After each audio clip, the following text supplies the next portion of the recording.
प्रभातखबर.com, विश्वास वही, रफ्तार नहीं। नमस्कार, प्रभात खबर में आपका स्वागत है।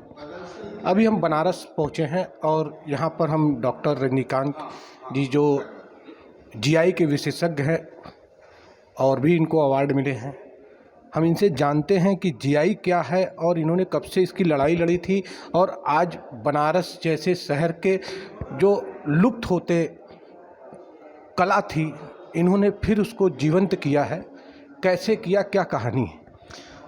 देखिए, वाराणसी पूरी दुनिया का केंद्र है और हजारों साल की इसकी विरासत है।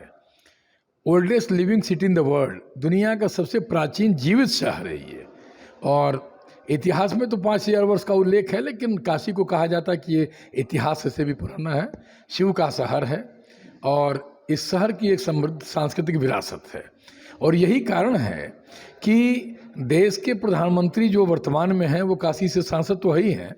हजारों किलोमीटर दूर से उनकी यात्रा शुरू हुई और वो काशी आकर के उनको भी जो है और यहीं से उनकी वो मनोकामना पूरी हुई भगवान विश्वेश्वर काशी विश्वनाथ से। और देश के प्रधानमंत्री और पूरी दुनिया में काशी का नाम और भारत का नाम रोशन कर रहे हैं। काशी में जो उत्पादों की श्रृंखला है वो उसका एक विरासत ये है कि यहाँ पे हैंडलूम और हैंडीक्राफ्ट, ये दो उत्पाद बहुत ही महत्वपूर्ण श्रेणी में हैं।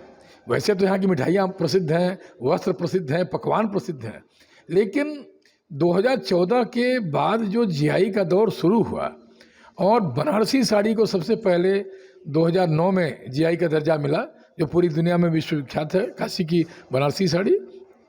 उसके बाद से गुलाबी मीनाकारी, लकड़ी के खिलौने, वुड कार्विंग, सॉफ्ट स्टोन जाली वर्क, मेटल रिपोजी क्राफ्ट जो कसेरा समाज का है यहाँ का, ये सारी चीज़ें शुरू होती गई।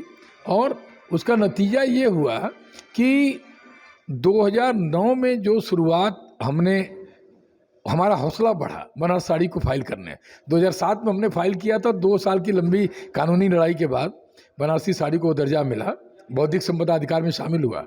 और आज की तारीख में बनारस और आसपास के जनपद में कुल 18 उत्पाद हैं जीआई के और लगभग 20 लाख लोगों को कानूनी संरक्षण प्राप्त हुआ, बुनकरों को, शिल्पियों को, उससे जुड़े हुए लोगों को। और 22,500 करोड़ का सालाना कारोबार है। ये एक बहुत बड़ी चीज़ है अपने आप में। ये सालाना कारोबार है 22,500 करोड़ का। तो प्रधानमंत्री जी चूँकि यहाँ के सांसद हैं और हम लोग जब भी उनसे मुलाकात होती रही है और हमेशा हम लोग उनसे आग्रह ये करते रहे कि जो बनारस नहीं है, देश के जो जीआई उत्पाद हैं उसको आगे बढ़ाने का। और हम कहते हैं कि प्रधानमंत्री जी जीआई के सबसे बड़े ब्रांड एम्बेसडर हैं। वो जब भी किसी राष्ट्राध्यक्ष से मिलते हैं तो जीआई के उत्पादों को देते हैं। जब भी उनके यहाँ भारत में कोई आता है उनसे मिलने के लिए, उस समय भी जीआई के उत्पादों को भेंट करते हैं। वो हैंडलूम है, हैंडीक्राफ्ट है, कृषि के बहुत से ऐसे उत्पाद हैं, पेंटिंग्स बहुत सी ऐसी हैं, कलात्मक चीज़ें हैं, संगीत के वाद्य यंत्र हैं।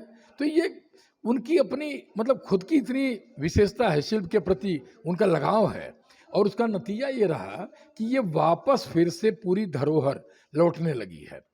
इसके पहले जो चीज़ खत्म हो गई थी, मतलब विलुप्त होने की कगार पर थी, जिसे हम गुलाबी मीनाकारी का जिक्र करें, वो काशी में उसको लैंग्वेजिंग क्राफ्ट कहा गया भारत सरकार की सूची में कि लुप्त होती कला। लकड़ी का खिलौना लोग कहते थे कभी भी बनता है क्या बनारस में। और आज की स्थिति में हाथी के अंदर हाथी बनाने वाला जो पत्थर का काम है, लोग कहते थे कि साहब ये तो दूसरे जनपद का है, कोई जयपुर का बोलता था, वो काशी से उसका जीआई का पंजीकरण हुआ है। दरी है, कालीन है, खाल उभाड़ का काम है, तो जरी जरदोजी का काम है जो बहुत ही बेहतरीन होता है, सारे राष्ट्राध्यक्षों के बैठ जाते हैं। हैंड ब्लॉक प्रिंट है, वॉल हैंगिंग का काम है यहाँ का, या चुनार की ग्लेस पॉटरी है, मिर्जापुर का पीतल बर्तन है, गोरखपुर का टेराकोटा है माननीय मुख्यमंत्री जी यहाँ का, ये सारे उत्पाद, या निजामाबाद की ब्लैक पॉटरी। अब इसी यात्रा में माननीय प्रधानमंत्री जी ने 7 राष्ट्राध्यक्षों को दुनिया के G7 में 7 अलग अलग उत्पाद दिए, जिसमें कि लगभग सारे उत्पाद जीआई पंजीकृत हैं या जीआई में फाइल किए जा चुके हैं। बनारस से क्या गए थे? बनारस से गुलाबी मीनाकारी, बनारस से लकड़ी भगवान राम का दरबार बना हुआ था जो है, और जो बहुत ही प्रसिद्ध परिवार है जिसको उन्होंने बनाया था। आजमगढ़ से, निजामाबाद से गुलाबी मीनाकारी गई थी। तो ये काशी से 3 प्रमुख उत्पाद यहाँ से गए थे, और मूंज का क्राफ्ट गया था प्रयागराज से, सीतापुर से कॉटन की दरी गई थी, और मुरादाबाद से पीतल का वो कलश वहाँ पे बन करके गया हुआ था, और छत्तीसगढ़ में बस्तर से डोकरा क्राफ्ट, वो ये हाँ बस्तर का डोकरा गया था जो मेटल का बना हुआ था। तो ये बड़ी मतलब अद्भुत चीज़ें हैं। इसके पहले भी माननीय प्रधानमंत्री जी जब गए थे और एक सम्मेलन में, अंतर्राष्ट्रीय सम्मेलन में, तो जो बाइडेन को उन्होंने मथुरा की साझी कला को भेंट किया था, वो अभी वो जीआई फाइल किया गया। हैंडलूम के एक उत्पाद हैं बनारसी साड़ी और ब्रोकेट, अब बाकी 17 हैंडीक्राफ्ट के हैं, वो जीआई मिल चुका है, और 10 और प्रक्रिया में शामिल है। क्या क्या फायदे होते हैं जीआई मिलने के देखिए बाद? जीआई मिलने का तो मैं आपको बताऊं कि एक सबसे बड़ा उदाहरण ये है कि आप एक तो उस उत्पाद को कहीं और बना नहीं सकते हैं, तो कानूनी संरक्षण ये है, और जब कहीं बना नहीं पाएंगे तो इसका मतलब पूरी दुनिया से जब ऑर्डर आएगा तो उन्हीं के कारीगरों को काम मिलेगा, तो उनका वेजेस बढ़ता है। अभी मैं आपको बताऊं कि 28 से 32% बाजार बढ़ा है जीआई के उत्पादों का, और जो चीज़ें यहाँ पे समाप्त हो रही थी, नई पीढ़ी सामने आ गई। अब सरकार की तरफ से ट्रेनिंग है, प्रशिक्षण है, ई मार्केटिंग है, एग्जीबिशन में भेजना, ये सारी जो चीज़ें शुरू हो गई, इसका फ़ायदा ये हो रहा है कि नई पीढ़ी भी, और विशेष करके लड़कियाँ, वो शामिल हो रही हैं। नहीं तो अमूमन गुलाबी मीनाकारी जैसे क्राफ्ट में, जैसे हम आपको उदाहरण दें कि जो टाइटन कंपनी लिमिटेड है, वो बेंगलोर से, उनका एक CSR में एक सपोर्ट हम लोग के साथ है। 10 लड़कियां गुलाबी मीनाकारी की ट्रेनिंग ले रही हैं। प्रोजेक्ट का नाम है काशी का, और 15 लड़कियां जरदोजी के बेहतरीन उत्पाद को बना रही हैं, जो अमूमन लड़कियां नहीं करती हैं। लड़कियां आगे आ रही हैं। लड़कियां आगे आ रही हैं, तो ये एक बड़ी चीज़ है, और हमें लगता है कि शायद आने वाले समय में भारत का अलग अलग भूभाग, वो चाहे मेघालय है, अरुणाचल प्रदेश है, त्रिपुरा है, आसाम है, मिजोरम है, या उड़ीसा से लेकर के महाराष्ट्र, और जो भी इलाके हैं, छत्तीसगढ़, झारखंड तक, ये आने वाले समय में इस देश की समृद्ध सांस्कृतिक विरासत को आगे बढ़ाने का काम करेंगे। और जीआई आत्मनिर्भर भारत से जुड़ा हुआ है। माननीय प्रधानमंत्री जी जब कहते हैं कि लोकल से ग्लोबल, तो GI is legal local, GI कानूनी रूप से लोकल है। ये बड़ी चीज़ है कि लीगल होने की गारंटी जीआई देता है। सर, अगर कोई अपना जीआई में रजिस्टर्ड होना चाहे तो ऐसा क्या उनके लिए प्रक्रिया है? देखिए बहुत आसान सा है। जब किसी उत्पाद का जीआई हो जाता है तो उसके बाद में शब्द है जीआई अथराइज यूजर। जैसे हम आपको उदाहरण दें कि नाबार्ड के साथ हमारी पार्टनरशिप है जीआई को लेकर के, और नाबार्ड ने अभी उत्तर प्रदेश में 54 उत्पादों को जीआई कराने के लिए हमारे साथ में MOU साइन किया। उस 54 में 44 फाइल हो चुके हैं, 14 ग्रांट हो चुके हैं जीआई, और 1000 जीआई अथराइज यूजर बनाने के लिए सपोर्ट किया है कि आप 17 क्राफ्ट में 1000 अथराइज यूजर बनाइए। अथराइज यूजर का बड़ा सिंपल सा फॉर्म है, इस सरकार ने बहुत आसान कर दिया है। पहले बड़ी महंगी फीस थी, बड़ी जटिल व्यवस्थाएं थी उसकी, अभी एक पन्ने का फॉर्म है, 10 वर्ष के लिए मात्र 10 रुपये फीस है। गवर्नमेंट फाइनेंशियल हेल्प भी करती है? गवर्नमेंट इसमें आपको अपने कारोबार को बढ़ाने के लिए 25,000 रुपये से लेकर के 10 लाख रुपए तक का ऋण उपलब्ध कराती है, और जिसके लिए कोई कोलेटरल नहीं है, कोई गारंटी नहीं है, आपको गारंटी नहीं देना है। ऐसा कोई बनारस से जुड़ी हुई बात करेंगे, कोई ऐसा उत्पादन था जो कि लुप्त होते होते बंद हो गया हो और जीआई आने के बाद फिर वो उभर के आ रहे हैं? मैं बताऊं कि 2013 में जब हमने गुलाबी मीनाकारी को फाइल किया और मेटल रिपोजी क्राफ्ट को फाइल किया, तो लोग कहते थे साहब इसमें शिल्पी कहाँ है कि आप इसके लिए जीआई के लिए आवेदन कर रहे हैं। तो हमने बमुश्किल खोज करके निकाला, और 18-20 लोग मिले, 22 लोग मिले, हमने जीआई फाइल कर दिया। आज की तारीख में गुलाबी मीनाकारी में 250 से 300 लोग काम कर रहे हैं, और डिमांड इतनी है कि लोग सप्लाई नहीं दे पा रहे हैं, पहला। दूसरा, हैंडलूम जो खत्म हो रहा था धीरे धीरे, वो वापस हैंडलूम लौट के आ गया, और जो बुनकर हैंडलूम का 150 से 200 रुपये पाता था, आज की तारीख में 600 से 800 रुपया हैंडलूम का वीवर ले रहा है, और तब वो काम कर रहा है।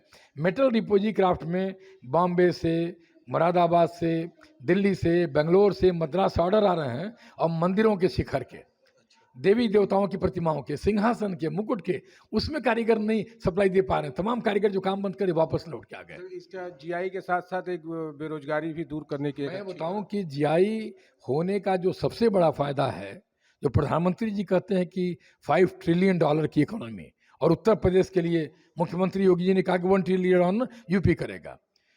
इसको हम सिर्फ हैंडलूम और हैंडीक्राफ्ट से पूरी दुनिया में पूरा कर पाएंगे, क्योंकि यही उत्पाद है।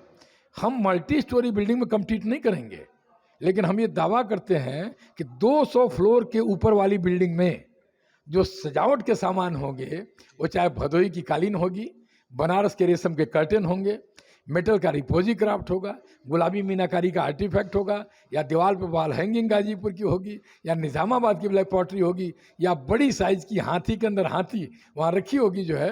और हमें लगता है कि शायद इसी की कल्पना प्रधानमंत्री जी कर रहे हैं, और यही आत्मनिर्भर भारत है, यही लोकल से ग्लोबल है, जो आने वाले समय में भारत की हजारों साल की उस समृद्ध कला और परंपरा को आगे बढ़ाने का काम कर रहा है। सर, एक अंतिम सवाल, कहाँ कहाँ के लोग आपसे संपर्क कर सकते हैं जीआई? जीआई के लिए पूरे देश के लोग हमारे संपर्क में रहते हैं। वर्तमान समय में हमारे संस्था के द्वारा, हमारे व्यक्तिगत द्वारा, हम लोग तो देखिए सेवा भाव से काम करते हैं। संस्था का नाम बता दें। ह्यूमन वेलफेयर एसोसिएशन संस्था है, जो 32 वर्ष पुरानी है, ऑनलाइन लोग सर्च कर लेंगे। और सब कहीं पर भी आप सर्च करें वो जानकारी आपको मिलेगी। 2019 में यही सरकार है कि जिन्होंने हमें इसी जीआई के काम के लिए पद्मश्री से सम्मानित किया। तो ये एक सामान्य समाज सेवी को इतना बड़ा सम्मान देना इस क्षेत्र में, और अभी नॉर्थ ईस्ट से लेकर के अलग अलग इलाकों में लोग हैं जो कि इसके लिए सहयोग प्रदान कर रहे हैं, मिल रहे हैं। और इसमें बहुत बड़ा सहयोग नाबार्ड का, TRIFED ministry of tribal affairs का, अलग अलग राज्यों की सरकारों का, मिनिस्ट्री ऑफ टेक्सटाइल का, मिनिस्ट्री ऑफ कॉमर्स का, सबका बराबर सहयोग प्राप्त हो रहा है। और उसका नतीजा ये है कि हम लोग बनारस में सिर्फ हैंडीक्राफ्ट नहीं, बल्कि बनारसी लंगड़ा आम, बनारस का पान, बनारस का लाल पेड़ा, या चिरई गांव का करौंदा, और ये सारे भी धीरे धीरे करके जो है वो जीआई फाइल होने की सूची में पहुंच रहे हैं। और ये हमें लग रहा है कि आने वाले समय में, अभी काशी पूरी दुनिया में सर्वाधिक जीआई वाला केंद्र है।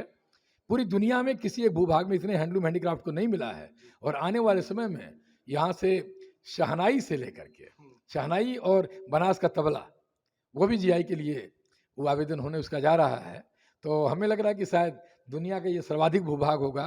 तो माननीय प्रधानमंत्री जी के संसदीय क्षेत्र के साथ साथ ये सर्वाधिक हस्तशिल्प का भी क्षेत्र होगा। ये गौरव प्राप्त होगा काशी के लोगों को, काशी वासियों को। और लेकिन वह पूरे देश की बौद्धिक संपदा है।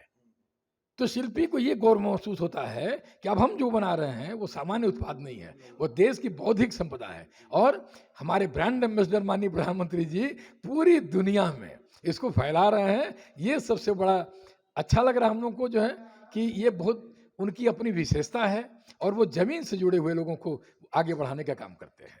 आपने सुना हमारे साथ डॉक्टर रजनीकांत जी, जो पद्मश्री से भी नवाजे जा चुके हैं। इन्होंने बताया कि हम जीआई से जुड़कर कैसे आगे बढ़ सकते हैं, और जीआई क्या है, और जीआई से जुड़ने के बाद हमारी कितनी मदद हो सकती है। इन सारे बातों को हमने सुना डॉक्टर रजनीकांत जी से। आगे भी और खबरों के साथ मिलते रहेंगे। बनारस से अजय सिंह। प्रभात खबर.com, विश्वास वही, रफ्तार नहीं।